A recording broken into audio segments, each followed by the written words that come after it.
இணைந்திருப்போம், அன்பை பகிர்வோம், குளிர்ந்த இராமுடன் நியத் சொல்லுவோம். லப்பைக் அல்லாஹும்ம லப்பைக். Delivering smiles all around the professional careers. Reach us to reach them. திமுக தோல்வி அடையாது, திமுக 200க்கு 200 அப்படின்னு நம்ம நினச்சிட்டு இருக்கக்கூடிய ஒரு தருணத்தில் தமிழ்நாட்டினுடைய முதலமைச்சராக இருந்த ஐயா ஸ்டாலின் அவர்களே கொளத்தூர் தொகுதியில் தோத்துட்டார் அப்படிங்கிறது வந்துட்டு ஒரு திமுக காரணம் நீங்கள் எப்படி பார்க்குறீங்க? கொளத்தூர் தொகுதியில் எங்களோட கழகத் தலைவர் தோற்று உள்ளபடியே பெரும் வருத்தம் தான். ஆட்சி கிடைக்கலைங்கிற வருத்தத்தை விட தலைவர் தோத்தாரு. அதாவது மக்கள் அதாவது சினிமா மோகத்தில் திரை பிம்பத்தில் அதாவது பத்திரிகைகளும் செய்தி ஊடகங்கள் கட்டமைச்ச ஒரு பிம்பத்தை நம்பி வாக்களித்து ஒரு நல்ல தலைவரை கொளத்தூர் தொகுதி மக்கள் இழந்திருக்காங்கன்னு தான் நம்ம பார்க்கணும். இப்போ கொளத்தூரில் இவ்வளோ ரெஃபார்ம்ஸ் இருக்குது, இவ்வளோ நல்ல விஷயங்கள் இருக்குன்னு நீ காலையிலேருந்து நிறைய ரீல்ஸ் நான் பார்த்துக்கிட்டே இருக்கேன். இதை எல்லாமே ஒரு மாதத்துக்கு முன்னாடியோ ஒரு 2 மாதத்துக்கு முன்னாடியோ இதெல்லாம் ஐயா ஸ்டாலின் அவர்கள் கொளத்தூர் தொகுதியில் பண்ணியிருக்காங்க, இப்படியெல்லாம் நூலகம் இருக்குது, இப்படியெல்லாம் மீன் மார்க்கெட்லாம் டெவலப் பண்ணியிருக்காங்க அப்படிங்கிறத ஏன் எந்த ஒரு வீடியோவில் நம்மளால் பார்க்க முடியல? ஒரு சமயம் திமுகவிலையும் இளைஞர்கள் பெரும்பான்மையான இளைஞர்களுக்கு வாய்ப்பு வழங்கினாங்க. தேர்தலில் போட்டியிட இளைஞர்கள் களத்தில் பணியாற்றினாங்க தான் 73 தொகுதிகள் வென்றிருக்கிறோம். இளைஞர்கள் பங்களிப்பு இல்லாமல் நடந்திருக்காது, செயல்பட்டாங்க.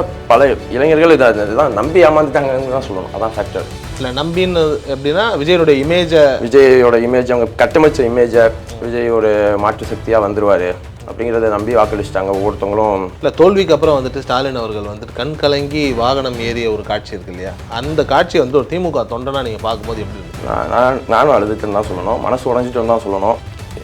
அக்செப்ட் பண்ணிக்க முடியல. ஆட தெரிஞ்சாவும் பாட தெரிஞ்சாவும் தான் மக்கள் அதாவது ரீல்ஸ் போடணும் போய். இப்போ நான்லாம் இப்போ அதான் சொல்லணும், படிக்காதீங்கப்பா, கொள்கை படிக்காதீங்க, சித்தாந்தம் பேசாதீங்க, மக்களுக்கு நான் சர்வீஸ் பண்ணாதீங்க, டான்ஸ் ஆடுங்க, பாட்டு பாடுங்க, சினிமா மேடையில் வசனம் பேசுங்க, இன்ஃப்ளூயன்ஸ் மார்க்கெட்டிங் பண்ணுங்கன்னா நம்ம சொல்லுவோம். ஆகாயம் நேயர்களுக்கு வணக்கம். இன்னைக்கு திமுக இளைஞர் அணியிலிருந்து திரு ஈஸ்வரமூர்த்தி நம்மளோட இணைஞ்சிருக்காரு. வணக்கம் பிரதர். திமுக தோல்வி அடையாது, திமுக 200க்கு 200 அப்படின்னு நம்ம நினச்சிட்டு இருக்கக்கூடிய ஒரு தருணத்தில் தமிழ்நாட்டினுடைய முதலமைச்சராக இருந்த ஐயா ஸ்டாலின் அவர்களே கொளத்தூர் தொகுதியில் தோத்துட்டார் அப்படிங்கிறது ஒரு திமுக காரணம் நீங்கள் எப்படி பார்க்குறீங்க? எங்களுடைய கழகத் தலைவர் 200 தொகுதி இலக்குங்கிற தீர்மானித்து தான் நாங்கள் தேர்தல் பணியாற்றினோம். எங்களுடைய அரசின் திட்டங்களும் தொடர் சாதனைகளும் எங்கள் செயல்பாடுகளும் எங்களை வெளில வைக்குங்கிற நம்பிக்கையில் தான் நாங்கள் தேர்தல் சந்தித்தோம். மக்களோட முடிவை தலைவணங்கி ஏற்றுக்கிறோன்னு எங்கள் கழகத் தலைவரும் சொல்லியிருக்கிறாரு, இளைஞரணி செயலாளரும் சொல்லியிருக்காங்க. மக்கள் முடிவை நம்ம அக்செப்ட் பண்ணி தான் ஆகணும். கொளத்தூர் தொகுதியில் எங்களோட கழகத் தலைவர் தோற்று உள்ளபடியே பெரும் வருத்தம் தான். ஆட்சி கிடைக்கலைங்கிற வருத்தத்தை விட தலைவர் தோத்தாரு. அதாவது மக்கள் அதாவது சினிமா மோகத்தில் திரை பிம்பத்தில் அதாவது பத்திரிகைகளும் செய்தி ஊடகங்கள் கட்டமைச்ச ஒரு பிம்பத்தை நம்பி வாக்களித்து ஒரு நல்ல தலைவரை கொளத்தூர் தொகுதி மக்கள் இழந்திருக்காங்கன்னு தான் நம்ம பார்க்கணும். ஆனால் எங்களுடைய கழகத் தலைவர் எப்படின்னா, போன தேர்தலில் கோவையில் நாங்கள் ஒரு தொகுதி கூட வெளில தான் மொத்தமாக திமுக புறக்கணிச்சாங்க. ஆனால் வாக்களிக்காத மக்களுக்கும் நல்லாட்சியை தந்தவர் தான். அப்படி தான் இப்போ நேற்று கொடுத்த அறிக்கைகள் கூட அதான் சொன்னார், நம்ம வாக்களிக்காதவர்களுக்கும் நம்ம சிறப்பாக செயல்படணும். அதே போல் கொளத்தூர் தொகுதியை இன்னமும் எப்படி வளர்ச்சியை நோக்கி கொண்டு போகலாம், அவங்களுக்கான சேவைகள் என்ன செய்யலாங்கிற நோக்கத்தில் தான் செயல்படுவார். அப்படி தான் நான் எங்கள் தலைவரை பார்க்குறேன். இதே போல் தான் தமிழ்நாட்டுக்கும் எப்படி சிறப்பான ஆளுங்கட்சியாக நாங்கள் செயல்பட்டோமோ அதே போல் சிறந்த எதிர்கட்சியாக செயல்படுவோம். இப்போ கொளத்தூரில் இவ்வளோ ரெஃபார்ம்ஸ் இருக்குது, இவ்வளோ நல்ல விஷயங்கள் இருக்குன்னு நீ காலையிலேருந்து நிறைய ரீல்ஸ் நான் பார்த்துக்கிட்டே இருக்கேன். இதை எல்லாமே ஒரு மாதத்துக்கு முன்னாடியோ ஒரு 2 மாதத்துக்கு முன்னாடியோ இதெல்லாம் ஐயா ஸ்டாலின் அவர்கள் கொளத்தூர் தொகுதியில் பண்ணியிருக்காங்க, இப்படியெல்லாம் நூலகம் இருக்குது, இப்படியெல்லாம் மீன் மார்க்கெட்லாம் டெவலப் பண்ணியிருக்காங்க அப்படிங்கிறத ஏன் எந்த ஒரு வீடியோவில் நம்மளால் பார்க்க முடியல? ஒரு சமயம் இப்போ எல்லா டீமுக்கும் ஐடி விங்குன்னு ஒன்று இருக்குது, திமுகவினுடைய ஐடி விங்கு ரொம்ப மந்தமாக செயல்பட்டுருச்சோ? எங்களுடைய ஐடி விங்கும் சரி, எங்களுடைய இயக்க இளைஞரணியாக எல்லா தொடர்களுமே தேர்தல் பண்ணி நாங்கள் தீவிரமாக தான் செயல்பட்டோம். அதாவது மக்கள் சொல்லப்போனால் இந்த கவர்ச்சியை நம்பி தான் வாக்களிச்சிட்டாங்க தான் நான் பார்க்கணும். அதாவது வேட்பாளர் பேர் கூட உங்களுக்கு தெரியாது. பல தொகுதிகளில் யாருக்கு நம்ம தாவேக்கால வாக்களித்தோங்கிற நிலைமை கூட இல்லாமல் விஜய்ங்கிற ஒரு பிம்பத்தையும் அவர் பேசின சினிமா வசனங்களையும் நம்பி நமக்கு பெரிய மாற்றம் வரப்போகுது. அதாவது அவங்க சொல்கிற ஒவ்வொரு தேர்தல் அறிக்கையும் அவரோட பேச்சுக்களையும் சினிமா டைலாக் வசனத்தை நம்பி மக்கள் வாக்களிச்சிட்டாங்கன்னு தான் பார்க்கணும். இன்னும் சில தவறுகள் நடந்திருந்தாலும் அதை திருத்தி வர தேர்தல்களில் மீண்டு வருவோம்.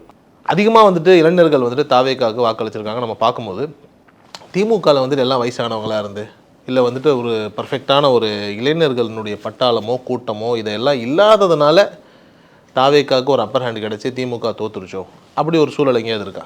இல்லை, திமுகவிலையும் இளைஞர்கள் பெரும்பான்மையான இளைஞர்களுக்கு வாய்ப்பு வழங்குறாங்க. தேர்தலில் போட்டியிட இளைஞர்கள் களத்தில் பணியாற்றினாங்க தான் 73 தொகுதிகள் வென்றிருக்கிறோம். இளைஞர்கள் பங்களிப்பு இல்லாமல் நடந்திருக்காது, செயல்பட்டாங்க. பல இளைஞர்கள் இதான் நம்பி ஏமாந்துட்டாங்கன்னு தான் சொல்லணும். அதான் ஃபேக்டர். இல்லை, நம்பின்னு எப்படின்னா விஜயோட இமேஜ் அவங்க கட்டமைச்ச இமேஜை விஜயோட மாற்று சக்தியாக வந்துருவார் அப்படிங்கிறத நம்பி வாக்களிச்சிட்டாங்க. ஒவ்வொருத்தவங்களும் தான் பார்க்கணும். திமுகவினுடைய கவுன்சிலராக இருக்கக்கூடிய பருதி இளம் சுருதி வந்துட்டு என்ன பண்ணுறாருன்னா ஒரு போஸ்ட் போடுறாரு. கொளத்தூர் தொகுதியில் முதல்வர் ஸ்டாலின் அவர்கள் தோத்ததற்கான ஒரே காரணம் சேகர் பாபு தான் அப்படின்னு சொல்லி போடும்போது எல்லாருக்குமே ஒரு விதமான ஒரு கலக்கமாகுது. ஏன் சேகர் பாபுவுக்கும் ஸ்டாலின் அவர்கள் தோத்ததுக்கும் என்ன சம்மந்தம்? இது எங்களுடைய கழக உட்கட்சி சம்மந்தப்பட்ட விஷயம். அந்த கழக தலைமை வந்து அதுக்கு யார் காரணமோ ஏதோ அவங்க விசாரித்து அவங்க நடவடிக்கை எடுப்பாங்க. பொதுவெளியில் பதிவிடுறது வந்து தவிர ஒரு ஆதங்கத்தை வெளிப்படுத்தியிருக்காரு. அதை கழக தலைவரும் எங்கள் கழக தலைமை எது உண்மை நிலவரங்கிறத விசாரித்து அதுக்கேற்ற மாதிரி நடவடிக்கை எடுப்பாங்க. இது இப்போ எல்லா தொகுதிகளிலும் என்ன பிரச்சனை நடந்திருந்தாலும் தலைமையை தீர விசாரித்து முடிவெடுக்கும். இதை பற்றி பேசுறதுக்கு நம்மகிட்ட இல்லை. ஆனால் கரெக்ட். ஆனால் வந்துட்டு இப்போ சேகர் பாபு அவர்களை பற்றி ஒரு விஷயம் சொல்கிறோம் அப்படின்னா, ஆனால் ஐயா அவர்கள் ஜெயிச்சிடுறாரு, சேகர் பாபு ஜெயிச்சிடுறாரு. அதே மாதிரி வந்துட்டு திருச்சியை பொறுத்த வரைக்கும் KN நேருவை பற்றி ஏதாவது ஒரு விஷயங்கள் பேசினா கூட KN நேரு அவர்கள் ஜெயிச்சிடறாங்க. இப்படி ஒவ்வொரு இடத்துலையும் அந்த கிங் மேக்கர் மாதிரி செட் பண்ண மனிதர்கள்லாம் ஜெயிச்சிட்டாங்க. ஆனால் கிங் தோத்துட்டாரு. இது என்ன? இது உள்ளபடியே வருத்தம் தான். அதான் சொல்லணும், இப்போ ஆட்சி இழந்தவங்கிற வருத்தத்தை விட தலைவர் தோத்துட்டாருங்கிற வருத்தம் பெருசாக இருக்குது. நம்ம தோல்விக்கு வெற்றி பெற்றதுக்கப்புறம் கிரெடிட் எல்லாம் எடுத்துப்பாங்க, தோல்விக்கு இன்னொருத்தவங்களை கிளைம் பண்ணுவாங்க. அது மாதிரி தான் என்ன உண்மைங்கிறது எங்கள் தலைமை விசாரித்து நடவடிக்கை எடுப்பாங்க. என்ன நடவடிக்கை மீன்ஸ் எது சரியோ எது என்னங்கிறது அவங்க கூட எல்லாருக்கும் ஒரு ஆதங்கம் இருக்கும். எனக்கு இதனால தோற்றுருக்குன்னு ஒரு கருத்து இருக்கும், ஒவ்வொருத்தங்களுக்கும் ஒரு கருத்து இருக்கும். அதை அவங்க சமூக வலைத்தளத்தை பதிவு பண்ணுறாங்க. அது இன்றைக்கி பேசும் பொருளாவது தலைமை தீர விசாரித்து நடவடிக்கை. இல்லை, தோல்விக்கு அப்புறம் வந்துட்டு ஸ்டாலின் அவர்கள் வந்துட்டு கண் கலங்கி வாகனம் ஏறிய ஒரு காட்சி இருக்கு இல்லையா? அந்த காட்சியை வந்து ஒரு திமுக தொண்டனா நீங்கள் பார்க்கும்போது எப்படி இருந்தது? நானும் அழுதுட்டுன்னு தான் சொல்லணும், மனசு உடஞ்சிட்டுன்னு தான் சொல்லணும். அக்செப்ட் பண்ணிக்க முடியல. அதாவது தொடர்ந்து 5 ஆண்டுகள் திட்டங்கள் அடுக்கிக்கிட்டே போனால் நேரம் பார்த்தாது. அந்த அளவு திட்டங்கள். நான் ஒரு கல்லூரி மாணவன். இப்போ தமிழ் புதல்வன் திட்டமாக இருக்கட்டும், புதுமை பெண் திட்டமாக இருக்கட்டும், நான் முதல்வனாக இருக்கட்டும், இப்போ இலவச மடிக்கணினி, இந்த மாதிரி தொடர்ந்து மாணவர்கள் நலன் சார்ந்து இதே மாதிரி பெண்கள் நலன் சார்ந்து ஒவ்வொரு திட்டங்களும் பார்த்து செஞ்சாங்க. இப்படி செஞ்சு இந்த தேர்தல் முடிவை கொடுத்துருக்காங்கிறது வருத்தமாக தான் இருக்குது. ஆனால் அவங்களோட முடிவை நம்ம ஏற்றுக்கணும். அவங்க நம்பி வாக்களித்த கட்சி எப்படி செயல்படுதுங்கிறத வருங்காலங்களில் பார்க்கலாம். இப்போ எங்களுடைய தலைவர் இப்போ எங்களுக்கு தேர்தல் முடிவு வந்துருச்சு. எங்களுடைய இளந்தலைவர் வந்து நேற்று பத்திரிகையாளர் சந்தித்தார். இன்னைக்கு காலையில் இப்போ கூட பத்திரிகையாளர் சந்திச்சிருக்காரு. வென்ற கட்சியை சேர்ந்த அந்த தலைவர் கட்சி தொடங்கி எத்தனை வருஷம் ஆச்சு?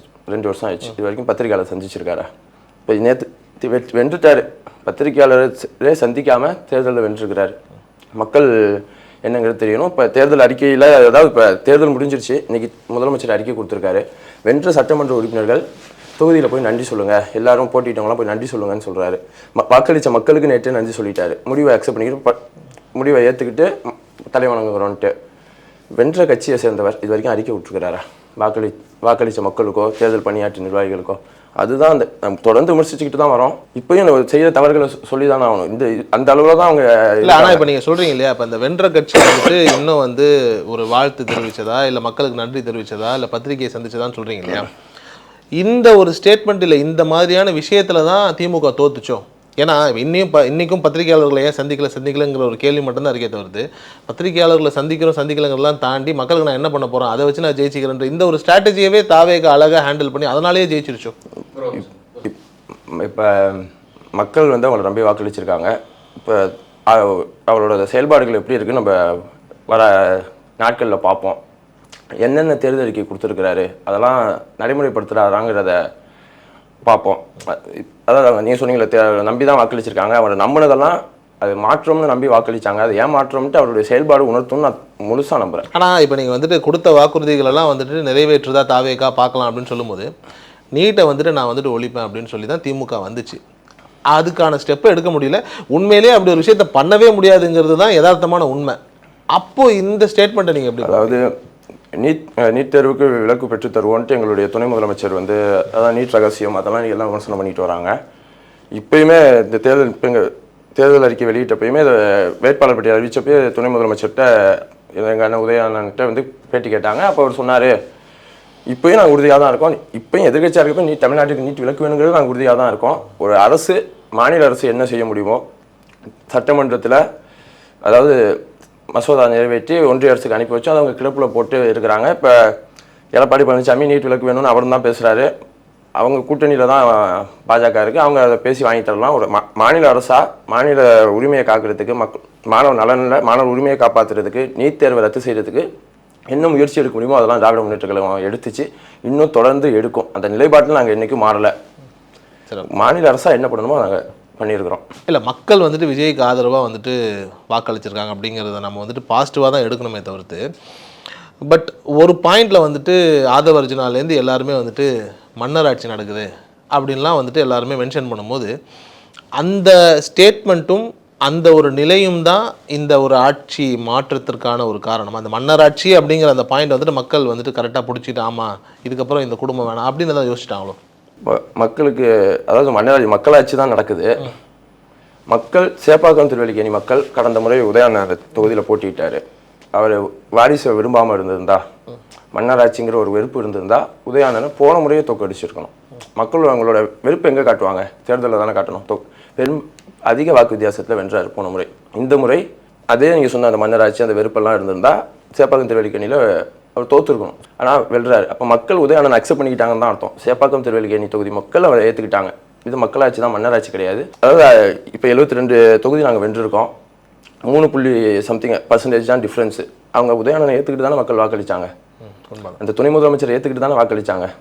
இதுதான் மக்களோட முடிவாக நான் பார்க்குறேன். இவங்க இதான் தொடர்ந்து ஒவ்வொரு நரேட்டிவ் தொடர்ந்து அந்த தேர்தலில் நரேட்டிவ் மட்டும் தான் செட் பண்ணிட்டு வந்தாங்க. அவர் ஆதவ அர்ஜுனா நீங்கள் சொன்னீங்களா, அவர் ஃபுல் அண்ட் ஃபுல் கட்சி கூட்டங்களில் அவங்க கட்சி கூட்டங்களில் பேசுனாங்க. என்ன பேசுனாங்க? கொள்கை பேசுனாங்களா, சித்தாந்தம் பேசுனாங்களா? நம்ம ஜெயிச்சிருவோம்பா இவ்வளோ பர்சன்டேஜ் ஃபுல்லாக அவர் ஒரு ஸ்ட்ராட்டஜிஸ்ட்டாக என்ன பேசுவாரோ அது மட்டும்தான் அவர் கட்சி மேடங்கள்லேயே பேசிக்கிட்டு இருந்தார். அவங்க ஃபுல் நரேட்டிவ் தான் செட் பண்ணாங்க. அந்த நரேட்டிவை மக்கள் நம்பிட்டாங்க. ஆனால் இப்போ நீங்கள் கொள்கை பேசினாங்களா சித்தாந்தம் பேசினாங்கன்றீங்க. அவங்க தரப்புலேருந்து ஒரு 4-5 கொள்கைகள் இதெல்லாம் கொள்கை அப்படிங்கிறாங்க. ஆனால் இன்றைய தேதியில் 2026 இன்றைக்கி இருக்கக்கூடிய யங்ஸ்டர்ஸினுடைய மைண்ட் செட்டை வச்சு பார்க்கும்போது கொள்கைகள்லாம் பெருசாக தேவையில்லை, யாரோ ஒருத்தர் நமக்கு நல்லது செஞ்சால் போதும் அப்படிங்கிற மனநிலை தாவைக்காவுக்கு வாக்கா மாறி இருக்கும். மாறி இருக்குன்னு தான் சொல்லணும். வாக்கா மாறி இருக்கு. அதை நம்பி தான், அதான் முன்னாடி சொன்னோம், நம்பி வாக்களிச்சிருக்காங்க. அவர் செயல்பாடுகளை பார்ப்போம், உடனே விமர்சனம் பண்ணக்கூடாது. இல்லை இப்போ உங்கள் பெரும்பான்மையே அவங்களுக்கு கிடைக்கல. இப்போ ஆட்சி அமைக்கிறதுலேயே ஒரு பெரும் சிக்கல் இருக்குது. அதில் அவர் என்ன முடிவு எடுக்கிறாரு, அதை எப்படி கையாளுறாருங்கிறதே நம்ம முதல்ல பார்க்கணும். அது அவரோட பிரச்சனை, அவரோட கஷ்டம். அது ஒரு 2 வாரம் கால அவகாசம் கேட்டிருக்கிறாரு. அவர் முடிவெடுத்து எப்படி யார் எந்த கட்சியின் ஆதரவு கோரலாம், அதுலேயே அவரோட நிலைப்பாடு பாதி நமக்கு தெரிஞ்சு போயிடும். எந்த நோக்கத்தில் வராரு. இப்போ அதிமுகவோட ஆதரவு கோருவாருன்னு எல்லாரும் பரவாயில்ல பேசுகிறாங்க. அதிமுக ஆதரவு கொடுக்கலாம் அப்படின்ட்டு எதை சொல்லி ஆட்சிக்கு வந்தார்? ஊழலை எதுக்குறோம், ஊழலை ஒழிக்கிறோம், வழக்கு நமக்கு தெரியும். அதிமுக இன்னைக்கு இருக்கிற அமைச்சர்கள் எத்தனை பேர் மேலே ஊழல் வழக்கு இருக்குது, விசாரணையில் இருக்குன்னு நமக்கு தெரியும். அவரும் அவங்களோட ஆதரவு கோரி ஆட்சி அமைக்கிறாருங்கிறப்ப நம்ம அவரோட எதை சொல்லி பெரும்பான்மை அதாவது வாக்குகள் அதிக வாக்குகள் பெற்று தன்னை தொகுதிகளை பெற்றாரோ அதே கேள்விக்குறாதான் ஆகுது. இப்போ குளத்தூர் தொகுதியை பொறுத்த வரைக்கும் வந்துட்டு ஐயா ஸ்டாலின் அவர்களுடைய வீழ்ச்சி ஒரு 10,000 வாக்குகள் வித்தியாசத்தில் வந்துட்டு வீழ்ந்ததை பார்க்கும்போது என்ன தோணுது அப்படின்னா, ஒரு விதத்தில் வந்துட்டு சரி வேறு தொகுதி மாற்றிருக்கலாமோ அப்படிங்கிற அந்த ஒரு பேச்சும் வந்துட்டு எலெக்ஷனுக்கு முன்னாடி நமக்கு எல்லாருமே சொன்னாங்க. எல்லாமே சேப்பாக்கு உதயநிதியும் மாற வாய்ப்பு இருக்குது, குளத்தூர்லேருந்து ஸ்டாலின் அவர்களும் மாற வாய்ப்பு இருக்குன்னு. அந்த ஸ்ட்ராட்டஜியை வந்துட்டு மிஸ் பண்ணிட்டாங்களோ? அப்படின்னு இல்லை. எங்களுடைய தலைவர் வந்து குளத்தூர் மக்களை நம்பினார். அதாவது குளத்தூர் மக்களும் அதை தலைவர் கைவிட மாட்டார்னா நாங்களும் ரொம்ப அதாவது இந்தியாவே போற்றுகின்ற ஒரு தலைவராக முத்துவேல் கருணாநிதி ஸ்டாலின் அதாவது தமிழ்நாட்டினுடைய முகமாக இருந்தார். அதாவது தேர்தல் நேரத்தில் கூட அதாவது தமிழ்நாட்டினுடைய அதாவது தொகுதி மறுவரை தமிழ்நாட்டினுடைய அதாவது தொகுதி எண்ணிக்கை குறைந்து விடக்கூடாது, நம்மளோட குரல் ஒடுங்கிடக்கூடாதுங்கிற ஒரு நோக்கத்தோட தேர்தல் பிரச்சார நேரத்தில் கூட போராட்டம் நடத்தி அதை வென்றும் காட்டினார். அப்படிப்பட்ட ஒரு தலைவரை குளத்தூர் தொகுதி மக்கள் தேர்தல் முடிவு இப்படி தருவாங்கங்கிறத எங்கள் இயக்க தோழர்களே நாங்கள் எதிர்பார்க்கல தான். வென்று வாழுங்கிற ஒரு எளிதாக இருந்துட்டோமோங்கிறத வருத்தம் ஒன்று இருக்குது. ஆனால் ஆரம்பத்துலேருந்தே விஜய் வந்துட்டு ரொம்ப வந்துட்டு குறைவாக வந்துட்டு திமுக மதிப்பீடு பண்ணிடுச்சோ? அதாவது ஒரு புது கட்சி வந்திருக்காரு, தொடர்ந்து தவறுகளை மட்டும்தான் செஞ்சுக்கிட்டு வந்தார். அவரை மக்கள் ஏற்றுப்பாங்கன்னு நாங்கள் இல்லை. தவறுகள்னு சொல்கிறது வந்து இன்றைய உலகத்தினுடைய புது நரேட்டிவ் அதுதானோ? இப்போ எல்லாரும் வந்துட்டு அதை தவறாக கண்டுக்கலையோ? அதான் இப்போ வந்து அரசியல் அதாவது மக்களுக்கு பணி செய்கிறது அதாவது துணை முதலமைச்சரும் சரி, எங்களுடைய முதலமைச்சரும் சரி, எங்கள் கழக நிர்வாகிகளும் ஒவ்வொருத்தவங்களும் களத்தில் 24 நேரமும் இயங்குறாங்க. ஃபுல் டைமாக மக்கள் சர்வீஸ் பண்ணுறது தான். இப்போ மழை வருது, வெள்ளம் வருதுன்னா களத்தில் எங்களுடைய முதலமைச்சர் இருப்பார், வேஷ்டியை மடித்து கட்டிக்கிட்டு. எங்களுடைய துணை முதலமைச்சர் இருப்பார், பேண்டை தூக்கிக்கிட்டு. மழையோட நடந்து போன நிகழ்வுகள்லாம் நம்ம பார்த்துருக்கோம். அப்படி வராத ஒரு வருடத்துலாம் மக்கள் வாக்களிச்சிருக்கிறாங்க. கொரோனா பெருந்தொற்று உச்சத்தில் இருந்துச்சு. கோயம்புத்தூரில் மருத்துவமனையில் கொரோனா நோயால், அதாவது கொரோனாவால் பாதிக்கப்பட்டவங்கள நேரில், அதாவது உயிரை துச்சமென நினைச்சு போய் ஆறுதல் சொல்லி நான் உங்கள் கூட இருக்கேன்னு சொன்ன தலைவர் எங்களுடைய முத்துவேல் கருணாநிதி ஸ்டாலின். அதாவது ஒலி எழுப்புங்க, விளக்கு ஏற்றுங்கன்னு சொல்லிக்கிட்டு இருந்தார் ஒரு பொறுப்புள்ள பிரதமர். அதாவது அவங்களுக்கு தேவையான ஆக்சிஜன் சிலிண்டரை ஏற்படுத்திக்கிட்டு மருத்துவ தேவைகள் களத்தில் இருந்தவர் எங்களுடைய முதலமைச்சர், களத்தில் இருந்தவர் எங்களுடைய சுகாதாரத்துறை அமைச்சர், அதாவது மாசன். அதன் மூலம் அவரோட மகன் அவர் இழந்தார் அந்த நேரத்தில் கொரோனாவில். எங்களுடைய டி நகர் வேட்பாளர் ராஜா அன்பழகன் போட்டி இப்போ தோல்வி சந்தித்தார் புஷியானந்துக்கிட்ட. அவருடைய தந்தை கொரோனா மக்களுக்கு சர்வீஸ் பண்ணதுனால கொரோனாவில் இறந்தவர் எங்களை மாவீரன் ஜெய அன்பழகன். இது மாதிரி மக்களோட களத்தில் 24 மணி நேரமும் நாங்கள் இருந்திருக்கோம். அதை தவறுன்னு மக்கள் சொல்கிறாங்க போல். ஆட தெரிஞ்சாவும் பாட தெரிஞ்சாவும் தான் மக்கள் அதாவது ரீல்ஸ் போடணும் போய்.